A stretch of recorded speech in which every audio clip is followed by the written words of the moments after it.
Hello po, Miss Queen in Thailand. Another weekend, kaya punta na naman tayo sa market. Here na po tayo sa may bus stop at nakikita niyo po akong nasa likuran ng bus stop actually.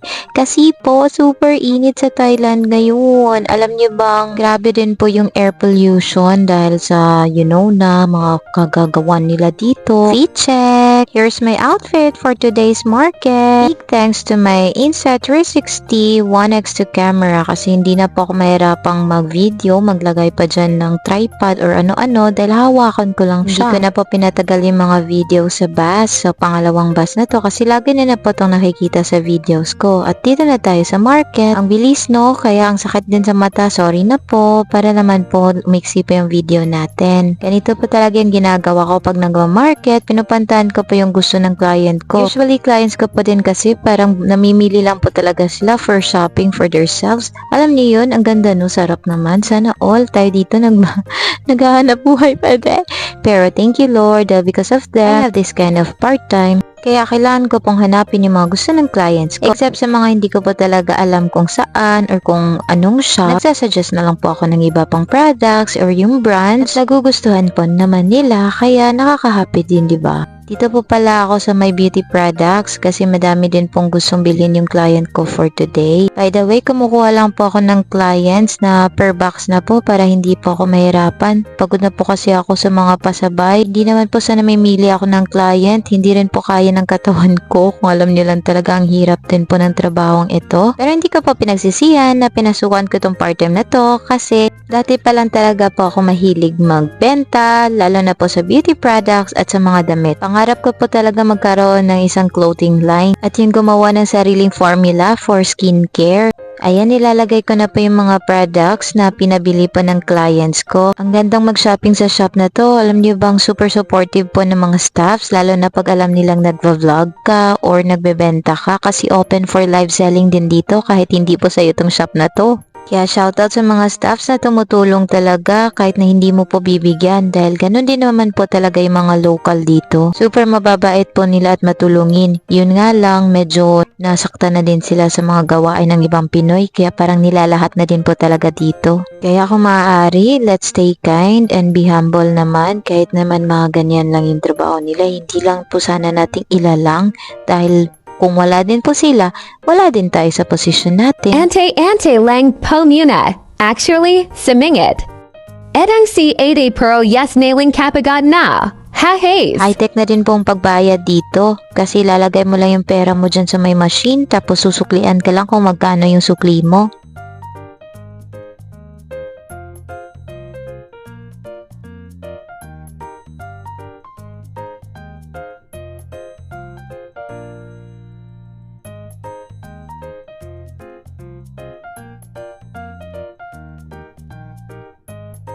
Ayan, nilalagay ko na po yung paper bills para hindi na ako mahirapan magkuha pa ng sukli kasi susuklian daw naman ng tama. Ayan, diba, bongga? Ang hirap paling meg voiceover hadi ko na alam ang sasabihin.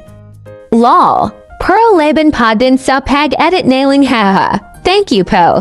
Eto, labas na tayo at punta na po tayo sa next destination natin. Lakid na. Nakuha ko na yung stroller ko at nilagay na yung mga nabili ko. O diba, medyo marami-rami na pa ito yung dala. Kaya sinabi ko pang hindi po madali talaga yung part-time na ganito. Kaya sa mga kapwa ko pang Pinoy na nagtatanong po sa akin paano po magsimula sa part-time na ganito, you can do it naman po anytime, anywhere, kahit naman hindi dito na market dahil madami pong market sa buong Thailand. Basta't paalala ko lang po, nakakapagod po siya pero kung gusto niyo po talaga yung ginagawa niyo, hindi niyo po mafe-feel yung pagod dahil mag-enjoy pa kayo just like me. Kaya dapat Amazona po. Nakakalaki pa talaga ng mga bagtak at braso po yung gawain kong ito. Ayan o, diba? Inakyat ko po siya sa hagdanan papuntang Makto dahil gutom na po tayo. Sa Makto lang po ako kumakain kapag nagugutom na ako while nagmamarket kasi bumibili lang po ako ng Max Savers. O diba ang ganda po ng cellphone nila, super laki. High-tech na talaga ngayon no. Ayan, bayad na tayo.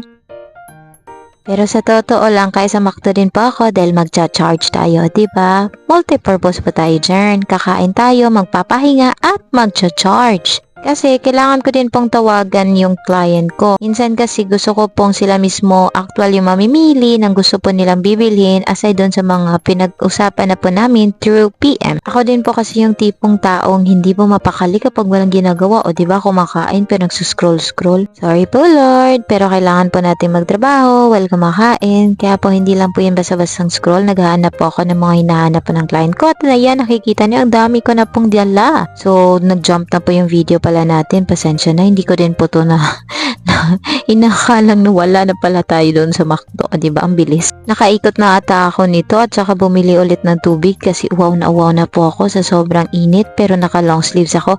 Alam niyo ba ba't ako naka long sleeves? Kasi mainit din po yung araw. Naloka ako dito, natapon po yung mga dala ko kasi parang meron pong butas yung road na hindi ko napansin kaya na out of balance po yung stroller natin. Big thanks po sa dalawang local na kuyas dahil tinulungan po talaga nila ako. In-arrange po yan nila kasi nahulog po talaga at nagkalat po sa road. Diba nakakahiya? Pero salamat sa mga local. Ang babait po talaga nila. Palabas na po pala ako nito kasi nagbubook na po ako ng Grab pero grabe wala po talagang tumatanggap sa akin. Paggabi na kasi pahirap po na po mag-book ng Grab taxi. Kahit yung Bolt wala na pong tumatanggap. Grabe. Pag dyan ka kasi sa labas na taxi din, ang mahal po ng hingi nila. Parang hindi naman ako makakaginansya dito sa ginagawa ko kapag ganun po napupunta lang sa pamasahe. O diba gabi na po, hindi ko po talaga namamalayan yung oras kapag na-enjoy ko din yung pamimili. At dito pala sa market, magkaiba po pala yung oras ng mga nagde-display. Merong 8 to 3 sa gabi, 8 PM hanggang 3 AM, meron ding 8 AM hanggang 3 PM ata, at meron ding madaling araw, parang tatlo pa ata.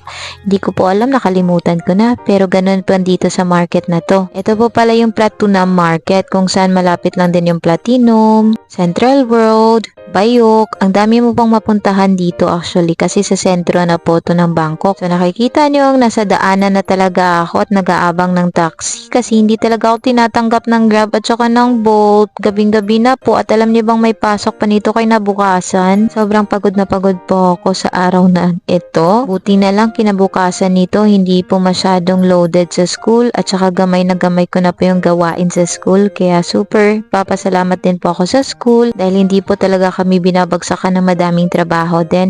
Kung ano lang talaga yung trabaho namin, yun po yung ginagawa at saka tumutulong na din po kami kasi ganun po tayo mga Pilipino. Matulungin po tayo at masipag po talaga tayo magtrabaho. Alam niyo ba yung other clips nito, madami na po akong taxi driver na nakausap pero grabe po yung hingi nila, ang mahal, umaabot ng 500 baht nung tabri lang po ako. Sa regular rate po, nasa 200 lang naman, grabe sila maghingi. Yan din po yung isang scam dito sa Thailand. Huwag po kayong basta-bastang mag-yes sa pamasaheng hindi di metro kasi gusto ko po talagang di metro kasi makikita mo. Isa pa pala yung tuk-tuk din kaya sa mga turista po huwag po basta-bastang magtiwala din ha kasi natutulang din po talaga yung mga locals na humingi ng sobra. Grabe yung dasal ko nito kaya super thank you Lord dahil merong isang mabait na taxi driver talaga, siya talaga yung nag-oo at saka siya na din mismo yung nagsabi na mag-meter. Tinulungan pa niya ako talaga sa mga gamit. Napakabait po talaga niya. Hindi po ako nagdalawang isip na mag-tip at ayun nag-withdraw po ako kasi bumaba muna ako at pumunta sa 7-Eleven para bilhin din po yung snacks na pinapabili po ng client ko. Super sikat daw nito ngayon sa Pilipinas. Ito si Macado. Para kasi siyang potato corner na naka-fry. Alam niyo yun, super sarap po nito for snacks. Nagpabili siya ng tig-6 na piraso per flavor. O diba? So super sikat talaga siya. At tinulungan na po ako ni ate ng 7-Eleven kasi sabi ko kailangan ko ng tig-6 nito. Akala ko din kasi may bago pa silang stocks na nasa loob pero yung kinuha niya yung display lang din pala. Mikado only at 7-Elevens. Ayan na at nabayaran ko na po. Pabalik na po tayo doon sa building at paakyat na kasi pagod na ako. Ayun na po yung mga nabili ko. Kilala na din pala ako ng mga staffs ng condo namin na nagbebenta ako, nag-export ako ng Thailand products. So tinatanong nila ako na mura lang ba talaga yung mga products dito sa Thailand kumpara sa Pilipinas. Sabi ko oo, pati yung qualities kasi nahanap talaga ng mga clients ko. Kaya sabi nila, singo? Oo ba daw talaga? Oo, grabe. Ayan, paakyat na po po tayo dahil pagod na po talaga ako. Gusto ko na din pong kumain at may mga kasabayan pa nga ako. Nahiya ako minsan kapag may kasabayan kaya nagpapasalamat ako sa camera ko kasi hindi po siya halatang camera. Kaya thank you Insta360 1x to camera. Ganun lang po talagang ginagawa ko pag nagmamarket. Hanggang dito lang din po muna yung video natin. Thank you so much for watching and thank you for the support po. At nasa dulo po pala yung room namin kaya super nagpapasalamat na din kasi ayaw pa talaga ng mga katutubo na maingay. Yun lang po. Bye!